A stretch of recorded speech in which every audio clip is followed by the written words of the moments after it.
اچھا، تو آپ کیا تحفہ دے رہے تھے پیر بھائی الیاس عطا؟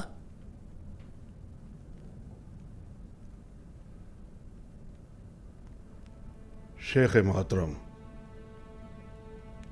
آپ کی خدمت میں پیر ترکستان ہمارے جد امجد خواجہ احمد یوسفی کا کلام، جو ان کی زندگی ہی میں ان کے تمام اشعار کو یکجا کر کے کتاب کی شکل میں رکھا گیا تھا،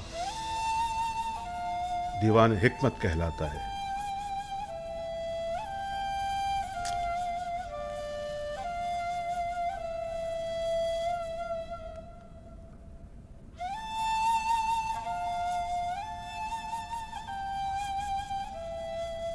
دیوان عشق بھی کہا جاتا ہے اسے۔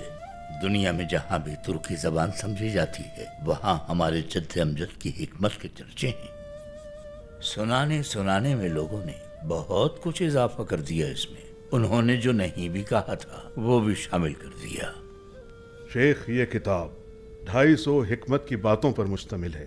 یہ تمام باتیں براہ راست پیر و مرشد سے سن کر لکھی گئیں، پھر ہمارے شیخ منصور عطا نے، اور پھر موجود شیخ محترم عبد المالک عطا نے بھی ملاحظہ کر کے تصدیق فرمائی ہے۔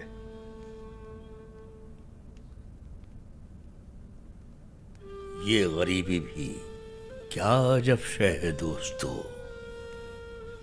کسی نے کبھی غریب کا حال پوچھا ہے کبھی؟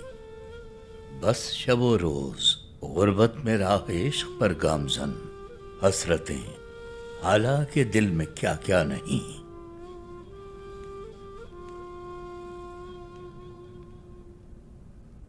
ایسا ہی ہے نا یونس؟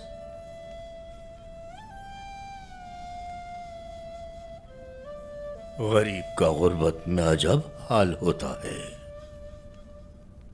اس کیفیت کو بیان کرنے کے لیے کوئی لفظ ہی نہیں۔ ہر گزرتا دن ہزاروں میل طویل ہوتا ہے، اور شام کے وقت تو غریب کا حال پوچھنے والا کوئی نہیں ہوتا۔ ایسا ہی ہے میرے دوست، بالکل درست۔ یہ آج تک ہمیں پیش کردہ تحفوں میں سب سے قیمتی تحفہ ہے پیر بھائی۔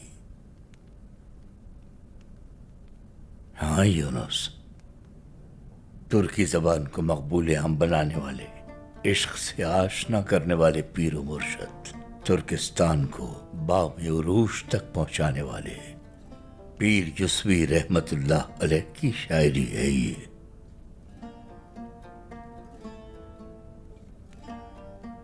یقیناً بہت ہی نایاب تحفہ ہے شیخ محترم۔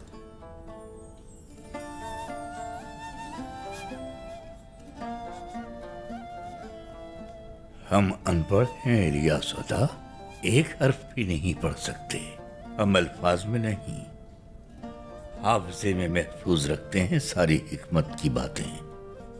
اب جتنا بھی یاد رہ جائے وہی غنیمت ہے، مگر اب اسے بڑھانے کی ضرورت ہے۔ ترکستان کی زمین کا یہ چراغ اناتولیہ تک، رومیلی تک، مغرب تک پہنچانا ہوگا یونس افندی۔ ہر گھر میں ایک دیوان حکمت ہونا چاہیے، ہر گھر عشق کا گھر ہونا چاہیے۔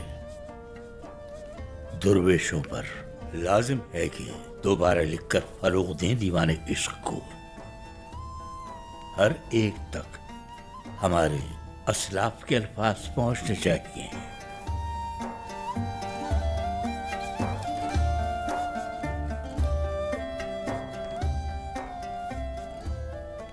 اب یہ تمہارے پاس رہے گا۔